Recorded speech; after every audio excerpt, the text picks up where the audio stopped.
Buganda kiki kyekibuko emu ku bibuzo bambuuza. Buganda abasinga ekigambo Buganda balaba Buganda nga kingdom. Buganda Oluganda omuntu ogamba nti wa Luganda wange aba either muganda wo omwanyo kuba muganda wo n'Abaganda nnono. Kati Abaganda nno bo baali eri busujju nga bagamba kintu azizaawo ennono. Natambula Omuganda inatambula wati Omuganda waba atya bwati Omuganda waba atambula okimanyi nti Abaganda abantu bwe bajjanga abamu bajjanga bwerere bagamba naye muswala mwebikika ebikola by'ensujju ne bayitawo busujju. Yes, tubaniriza nate ku mitimbagano gyaffe gino olwaleero ni wano n'omukenkufu oba mutu asooka oyanjulira abantu. Amannya nze Bukunya Herbert Obama. Amanyikiddwa nga Obama alina omukutu gwe baguyita Light Media. Nange ndwala media njagala okuba nga mbategeeza nti tubeerako tubasaba okuja kintu twali twabakangamu dda mu COVID tukolako katono nnyo naye abantu batusabye ebibuuzo bingi nnyo bye bazze bambuuza kati nzija mbitegeka tugenda kuddamu envumula bijja. Ekisooka waliwo omuntu omu yatubuuza kati mwayogera ku Buganda ne mugyogerako naye teyakinyoka bulungi. Kati nenkomawo nendeta omukugu ngenda muyita Bukenya munansonyiwa ngenda kukozesa nnyo erinnya lya Obama kuba litwanguyira naye njagezaako kulaba nti fuuza Bukenya Buganda kiki kyekibuko emu ku bibuzo bambuuza nti twabayisaamu lukwakwayo n'omuntu ayagala amanyi Buganda kiki. Buganda abasinga ekigambo Buganda balaba Buganda nga kingdom. Naye ekigambo Buganda kyava mu Luganda. Nti Oluganda lulimi ndi muganda wo era olukiva mu kubeera nga tuli ba Luganda. Kati ekigambo Buganda nyala tukitwale mu ngeri omu kyategeera nti Buganda Oluganda omuntu ogamba nti wa Luganda wange aba either muganda wo omwanyo kuba muganda wo oba wa Luganda munjogerezeganya. Kati abantu bamanyi Buganda okunnyonnyola n'omuntu ow'amawanga amalala kitegeeza Buganda. Bw'oba oyogera Oluganda ye Buganda bwe Luganda bwe mwava ekigambo Buganda. Kati we bajja ku mulembe gwa kintu ne bagamba abantu abasinga nti bakuŋŋaana Obuganda bw'abantu nga boogera olulimi Oluganda kyekitegeeza Buganda. Ndowooza ontegedde bulungi. Bwali Obuganda bw'abantu kugamba babayita the population mu lulimi luli nti abantu baali bangi. Omuntu mwanguyize omugambe waliwo kye bayita ekiganda Obuganda ebiganda osega ojja ng'ogattagatta. Kati abantu bajja bangi gwali ku mulembe gwa Kabaka Bukookuuma.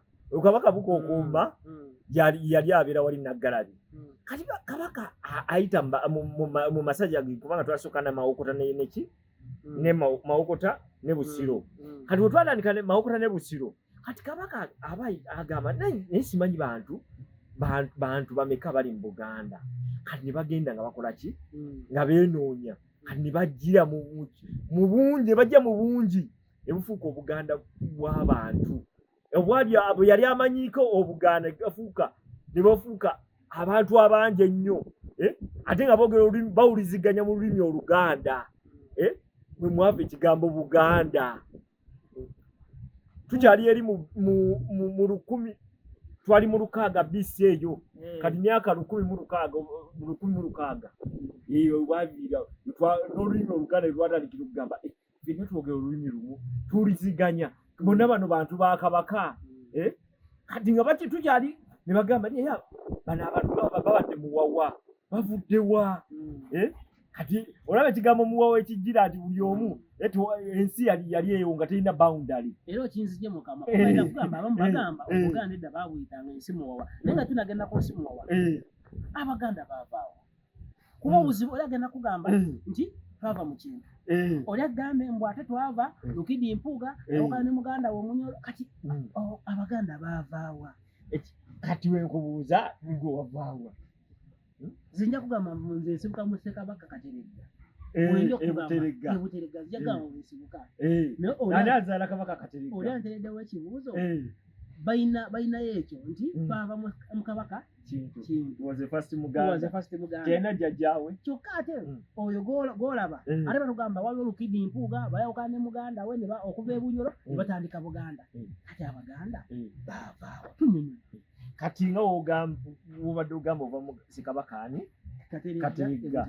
Ebuteregga zine ngamba tuva mu Indinedirangabi tuva mu Nsamba naye anaazaala Nsamba okitegeera katuwawo tunadde mu Stone Age period Stone Age period nti abasajja abo abaasookera ddala sigenda kubala nti no Stone Age period etandika mu BC 3 after the migration of Bantu migration BC 1003 tugenda kudda millions and millions of years emabega eyo emitwalo n'emitwalo gy'ensi abantu balandika okumanyika naye kati toyinza kugamba nti abo Baganda baavaawa ekitufuula Abaganda lulimi gy'olulimi lwatandika nti toli amanyi Buganda gyatandika naye nze nkugambye miliyoni nga 3 okuva emabega abantu be baali mu nsi eno nga tenafuuka Buganda tenafuuka muwawa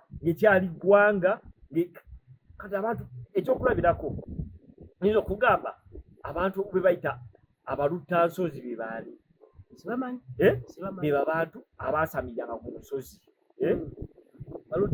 abaluttansozi be bagamba lwaki beeyita baluttansozi be babantu abaali ku lusozi Walusi kati abantu bonna abaasinga abakola Obuganda wano ne bajja ne baasimiratinga ne bugamba ne badiiga olulimi Oluganda tuddayo mu nsinzi eri tibajjanga okusinza ensozi za muno mu nsi Buganda ne basinkanya ku lusozi Walusi olusozi Walusi mumanyi lusibuka Bulemeezi abantu bonna baavanga Bunyoro wawa n'eri Mambuka ne bajja ku lusozi Walusi nga bazze kusinza ki tuddayo mu nsinza kati bwe bagamba nti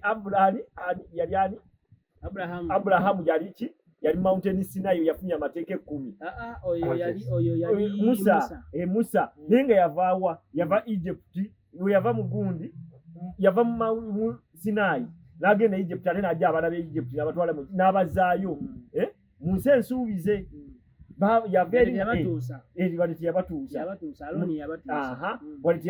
kati naffe abantu bajjanga nga bawulira olusozi Walusi nga bajja okusinza olusozi Walusi gamba tugende tusinzize mu nsozi ensozi nnyingi nnyo zirina amaanyi naye ng'olusozi Walusi ki yali ensubuko abantu bajja okusinza olusozi Walusi kati ne batandika ne basangayo abantu nga boogera olulimi lwe lumu ne batandika okukola ki okubeera nga nabo baluyiga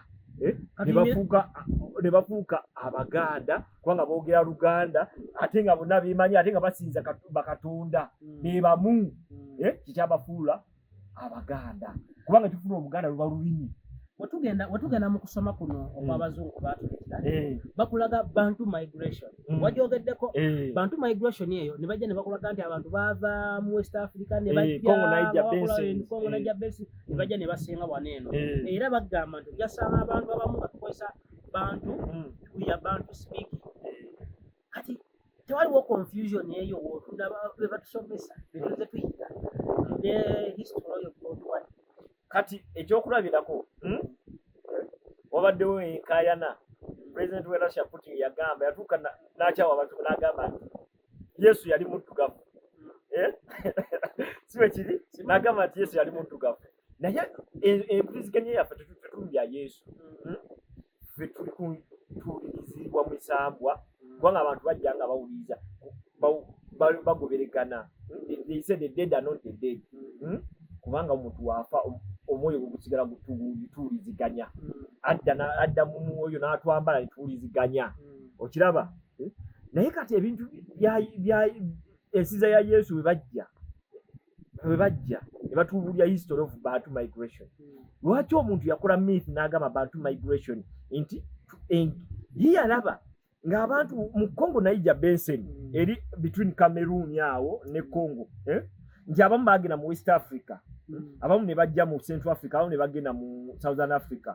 Ezulu kuba tulina ebigambo bye tugatta eryato, engoma, okiwulira ekigambo muntu, intu, bantu, kugamba ebigambo ebyo ng'eryato tulina pronunciation y'emu. Kati nga olaba nti nno era amawanga gaba galinaanyiganye, tugambe Abajamani balina bwe baboogera Omufalansa aba abawuliramu, n'Omusipani n'Omugundi n'Omudeeni boogera Oludeeni nabo beewulira kubanga balinaanyiganye. Kati oli we yagamba it was naye gundi theory nti Bantu migration, naye tuyinza kiwakana kubanga Bantu migration eriwo BC 1000 naye BC 1000 wano waliwo abantu ng'era nga basinza Katonda waabwe Kabaka Mukasa gundi Kabaka Mukasa Musoke bani basinziranga gundi bakabaka bafaabo gundi bamalayika bafe omusanvu abakola gundi rainbow babasinzanga. Era n'ogenda mu Bayindi balina rainbow oyo Kabaka Kiwanuka nabo bamusinza. Ogenda mu Japan nabo balina kabaka waabwe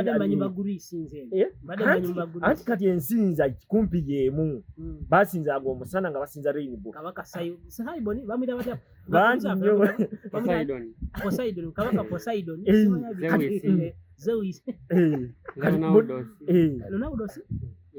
Leonardo kati olaba n'Abajapani balina Kabaka Kiwanuka ate nga tumwina ow'omuliro God of fire God of the lake Mukasa w'ennyanja. Kati abantu bonna abaavanga Walusi ate nga bafuna obubaka nga bagamba mugende ku Lubisi nga bategeeza sese tine waliyo ki amaanyi. Kati abantu bwe bajja nga bava mu bitundu eby'enjawulo, kati bwe bajja ne batuula mu nate ne basanga nga muno abantu abatu boogera lulimi Luganda bafuuka Obuganda bw'abantu aboogera nga tumaliriza omuntu abadde ayagala okumanya Buganda kyeki kaki kwomulekeddeyo kasobole omuwumbawumba asootegeera ekigambo Buganda era Buganda kikira Buganda bwavaawo kati nga tuwumbawumba balina okumanya nti abantu abo abajja nga bagenda okusinzira ensozi ezo abeeyita abaluttansozi abamu basinzanga ku nsozi, abamu nga basinzira ku mazzi bo nga basaba Kabaka Mukasa. Kati bagiranga mu biti eby'enjawulo.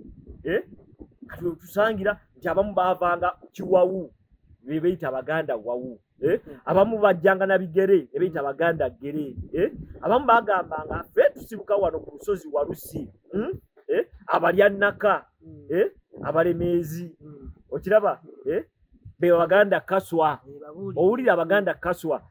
Kwegamba bwe tunaba tuyisa tugenda kumenya ebitinga bina olwo n'Abaganda nnono. Kati Abaganda nno bo baali eri Busujju nga bagamba kintu azizaawo ennono.